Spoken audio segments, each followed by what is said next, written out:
So you're planning a trip to Bali. We just spent a month there and had the most amazing trip, but there's a few things that we wish we knew before we went. So we've written 17 different things that you must know before you travel to Bali.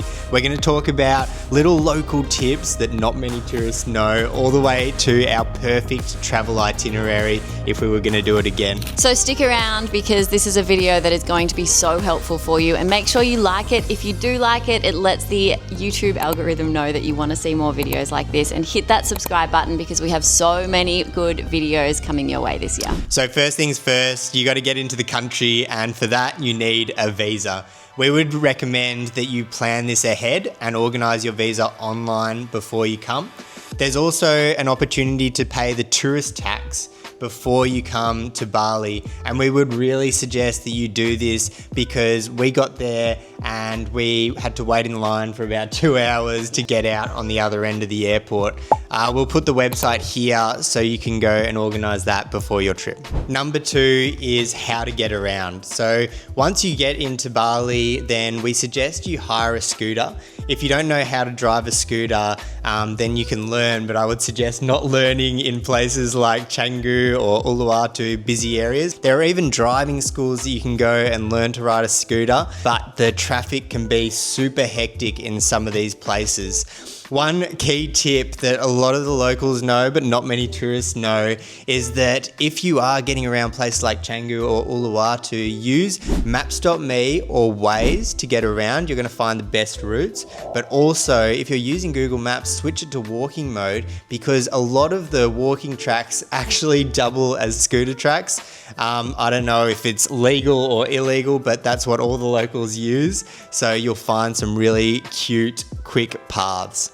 Other than hiring a scooter, if you're traveling to the islands, you're going to need some sort of boat to cross the water. So the fast ferries are your best option. We like to book through websites like 12 to go and book away. Again, if it's peak season, which is around July to August, and then also over through the summertime, like Christmas holidays and New Year's, book ahead of time because they can get really, really busy. If you're heading to places like Nusa Lembongan or Nusa Penida and it's in a non-peak time, you should be okay to just show up and buy your ticket on the spot. In order to stay safe on the ferries, because they can be quite dangerous if they're rough waters, is sit at the back of the boat and you will get less of the bumps. It's also close to the exit. This is where all the locals will sit. And then if it's too bumpy or if the ocean is too rough, just don't travel on them, and instead try and find a slow ferry which can carry cars and everything to get to your destination.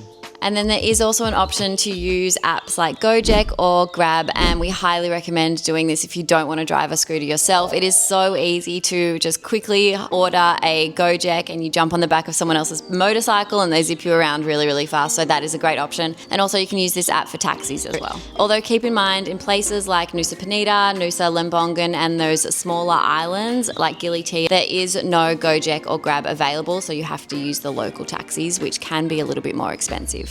Number 3, how to avoid Bali belly. We get this question a lot on our TikTok and Instagram, and it's so fair. People are very worried about getting sick and they've heard about this Bali belly. First of all, Bali belly is just food poisoning, getting gastro. So in order to avoid this, you need to stay hydrated, you need to wash your hands, you need to not drink the tap water. Of course, it's fine to bathe in the water, but do not drink it. Drink bottled water. Then you can avoid foods like sambal, which is like this spicy sauce that they put on top of their foods, and this can sit out for a while. So foods that sit out for a while, avoid those. And then a pro tip is, if you're very worried, just check Google reviews and make sure they have a lot of Google reviews before you go to a restaurant. Tip number 4 is you will find that there are little hidden fees kind of everywhere. So some beaches you need an entrance fee, maybe some temples, and if you're wanting to use like an Instagrammable swing or something like that, you'll maybe have to pay a small fee. So our advice would be, if you're wanting to get involved in these sort of things, just carry some cash everywhere. Number 5 is to time your trip. Now, I think we might have lucked out for this one, but we actually timed our trip to come in between Ramadan and Nyepi. And what you'll find is the traffic in places like Canggu and Uluwatu are very high because people come from other places in Indonesia to work in these places because there's a lot of money there. So during these holidays, a lot of these people, these locals or Indonesians will go back to their hometowns, and actually Uluwatu and Canggu become much quieter. Not to mention the experience. We're in Ubud for Nyepi and we got to watch this amazing Ogo parade before they have Nyepi, which is a silent day for 24 hours. It was a really special experience and we would really recommend you go there at that time if you can. Just adding on that, if you want to avoid the rainy season, then maybe head to Bali from about March onwards through to November or October. That is actually the best time where you will find the most pleasant weather for your trip. Number 6 is you need to respect the culture. So you'll see a lot of these little flower baskets with different offerings in them and incense all around the place, all around Bali on the ground. Please be careful and don't step on these. This is pretty disrespectful if you do step on them. Additionally, if you go and visit temples, make sure you cover up. Most temples, they'll actually give the men and women a sarong to wrap their legs if you're not wearing long pants. And then also make sure you cover your shoulders and your shirt to show respect. Other ways you can do this is by staying quiet and not touching statues when you do enter temples. Tip number 7 is that Indonesian food is life. We had some of the most amazing meals when we were in Bali, and honestly, we didn't expect it, and it was phenomenal. The one thing that you have to try is a traditional warung, and that is a traditional food shop that most locals run. And the dishes that you have to try is a nasi campur. Now you can find this in a non-buffet style and also a buffet style. We highly recommend the buffet style because you get to choose from the most amazing curry dishes, and there's just so many different options, and you can choose and pile your plate on with all of these delicious different meals, and it is just so great. I didn't even know what it was before I came to Bali, and I am now obsessed. Other meals that you have to try is the mee goreng, nasi goreng, and then of course the rendang, the beef rendang. If you can find a good one, oof, you're gonna love it. Number 8 is food costs and restaurant costs. I don't want you to be surprised like we were when you get to a restaurant and at the end they actually add an extra 25% to the bill, because what a lot of these restaurants and cafes do is they add a 15% tax and then they add another 10% service charge. So don't be surprised when that happens, and you can avoid this by just going to local warungs and ordering the most amazing Indonesian food, eating local, and then you can skip these taxes. Tip number 9 is that the beaches vary quite widely in Bali, and when you're heading to places like Canggu or Seminyak, what you will find is not your pristine white sand beaches. Because of actually the volcano ash around the area, the sand can often be black. Which is, it was quite surprising for me when I first saw it. And you'll also find quite a bit of rubbish in places like this as well, which is quite unfortunate. So if you're looking for the pristine white sand, head to places like Gili T, Nusa Lembongan or Nusa Penida. Number 10, watch out for cheeky monkeys. Okay, they are so cute, they are so fun, vicious. But they are vicious and they can steal your stuff. And we found out firsthand, even though we were prepared and we knew and we'd been told and we'd done it before. We went into a temple and we lost a bit of concentration, and next thing you know, sunnies were gone, phone was gone, and the monkey was off. So one thing to note is carry everything. Hold on tight if you're around monkeys in places like the monkey forest or temples with lots of monkeys in there, and you'll be fine. Don't carry food on you because they're going to come grab it, and be careful of your sunglasses. They will just come and grab it off your head and take it away, especially in these places where they are known to get bribed to give the stuff back. People in the temples, when the monkeys take it, they have special people to come and bribe the monkeys to get your stuff back. So now the monkeys know, they're trained. Yeah. They're trained to steal your stuff. When ours got stolen, we just hailed one of those guys down, and he got the phone and everything back, which was really lucky, and I think we gave him a little tip. I guess it supports the temple and everything anyway. Another thing with the monkeys is just don't look them directly in the eye. It intimidates them, and that's when they're going to bite you and they're going to get aggressive. Just walk and be, confident, and you'll be absolutely fine. They won't even come near you. The other thing is there are lots of stray dogs around, but these seem quite docile. We never had any real problems.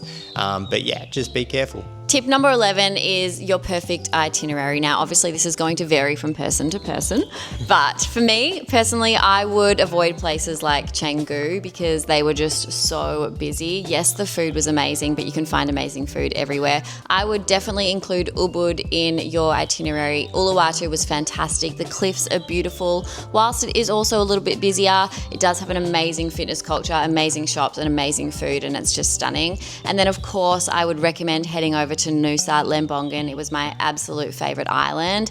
Beautiful white sand, crystal blue waters, and just a really chilled, laid-back vibe. You can also check out places like Gili T. There's no cars on the island, no scooters on the island, which is really cool and an amazing place to go diving. And then also Lombok and Ahmed are beautiful places without the touristy vibe. So if you've made it this far and you are enjoying this video, please hit that like button and make sure you subscribe because we're sending out so many videos like this and it really helps us grow this channel and keep sending more videos out.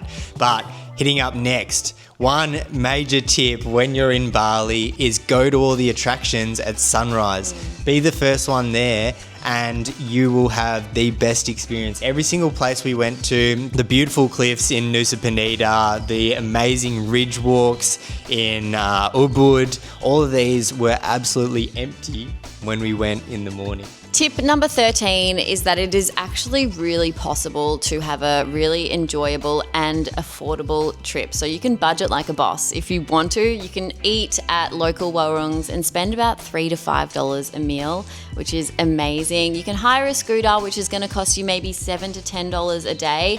Otherwise, if you do jump on the back of Gojeks, I remember paying something like 70 cents for a trip once, which is just crazy. And then, of course, accommodation. You can stay at hostels or even look on Airbnb and booking.com for cheap villas. You can pay up to $40 a night for, a reasonable villa with a pool and everything if you're staying maybe just a bit in the outer skirts and not like in the middle of the hustle and bustle as well.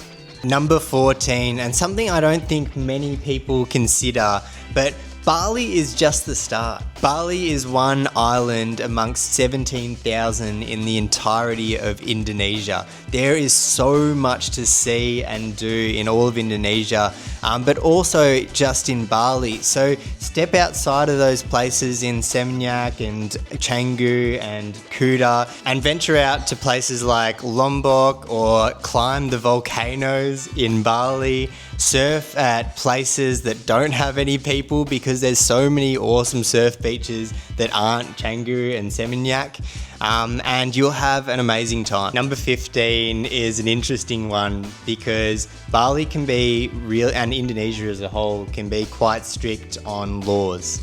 So there's a couple that you should be mindful of. Number one is, drugs are really frowned upon in Indonesia. So if you get caught with them, you can get into a lot of trouble. So just be mindful of that. And then also they just passed a law in 2022 where you are not allowed to sleep with someone if you are not married. So, it's obviously not enforced as hectic, but something to be mindful of because, if something does happen, you could get in trouble. And of course, the motorbike license. Bring your international license or get an international license.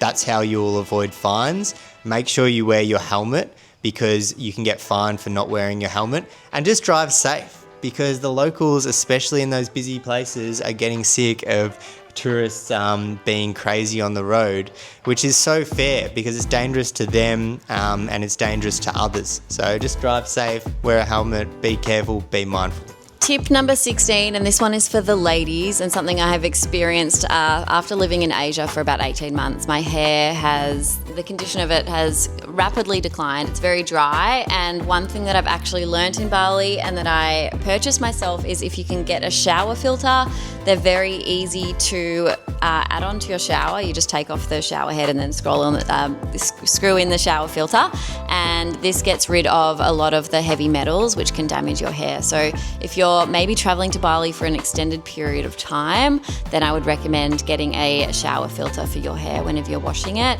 You can find that on Amazon easily. I think they're about like $14. And number 17, to wrap this up, make sure you pack light.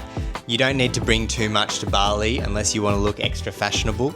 Pack light, the weather is fantastic. Make sure you bring things like mosquito repellent and sunscreen, of course, that's going to save you. And then download apps before you come like Gojek, Grab, Maps.me. You can download a map so you don't need internet to find your way around. And then of course get yourself eSIM online if you want to have internet before you go, or just purchase a SIM card when you arrive in Indonesia. Probably not from the airport because that's going to be your most expensive SIM cards. Maybe go into town and get one from there, but they're quite cheap.